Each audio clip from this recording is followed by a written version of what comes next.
नमस्कार दोस्तों, स्वागत है आपका। इस वीडियो में हम बात करेंगे कि 8वां वेतन आयोग कब से लागू होगा। क्या है वो नया फॉर्मूला जिसके तहत तय होगी केंद्रीय कर्मचारियों की सैलरी। केंद्रीय कर्मचारियों के लिए लगातार अच्छी खबरें आ रही है। 7वें वेतन आयोग की सिफारिशें 2016 में लागू की गई थी। उस बात को अब 5 साल बीत चुके हैं। अब चर्चा है कि केंद्रीय कर्मचारियों की सैलरी तय करने के लिए 8वें वेतन आयोग 8th पे कमीशन का गठन हो सकता है, लेकिन यह गठन कब होगा इसका किसी को अंदाजा नहीं। वहीं इसके अलग दो बातें चर्चा में है। पहला, अब कोई नया वेतन आयोग का गठन नहीं होगा। दूसरा, नए फॉर्मूले से केंद्रीय कर्मचारियों की सैलरी हर साल तय होगी। हालांकि इन दोनों ही मसलों पर सरकार की तरफ से कोई पुष्टि नहीं की गई है। जानकारों का मानना है कि अब वक्त है जब वेतन आयोग से अलग फॉर्मूले पर विचार होना चाहिए। कॉस्ट ऑफ लिविंग लगातार बढ़ रही है, ऐसे में उसे ध्यान में रखते हुए हर साल कर्मचारियों की सैलरी में इजाफा करना ज़्यादा बेहतर होगा। क्या है वो नया फॉर्मूला जिसकी चर्चा है? केंद्रीय कर्मचारियों की सैलरी में इजाफे को लेकर जिस नए फॉर्मूले की चर्चा है वो है आईक्रोइड फॉर्मूला। इस फॉर्मूले से कर्मचारियों की सैलरी को महंगाई, कॉस्ट ऑफ लिविंग और कर्मचारी की परफॉर्मेंस से जोड़ा जाएगा।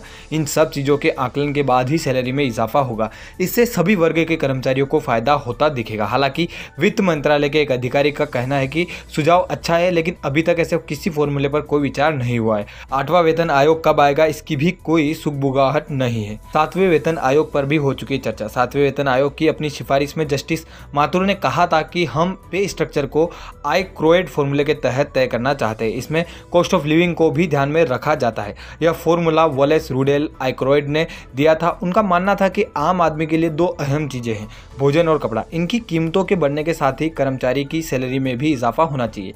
7वें वेतन आयोग के तहत केंद्र सरकार ने कर्मचारियों की न्यूनतम सैलरी को 7,000 रुपये से बढ़ा करके 18,000 रुपये किए गए थे। जस्टिस माथुर ने सिफारिश में कहा था कि सरकार को प्राइस इंडेक्स के मुताबिक हर साल केंद्रीय कर्मचारियों के वेतन की समीक्षा करनी चाहिए। हालांकि केंद्र सरकार की तरफ से आधिकारिक तौर पर कुछ भी नहीं कहा गया है, लेकिन 8वें वेतन आयोग के गठन को लेकर भी किसी तरह की चर्चा नहीं है। तो ये थी जानकारी कि 8वें वेतन आयोग जो है वो कब से लागू हो सकता है। तो अभी तक सरकार इस पर किसी तरीके की कोई जो बात है वो खुलकर नहीं कह रही है। आपको ये जो वीडियो है कैसा लगा, ये जानकारी कैसे लगी, आप कमेंट बॉक्स में बताना। और अगर ऐसे और भी वीडियोस आप देखना चाहते हो तो हमारे चैनल GDS खबरों को सब्सक्राइब करना मत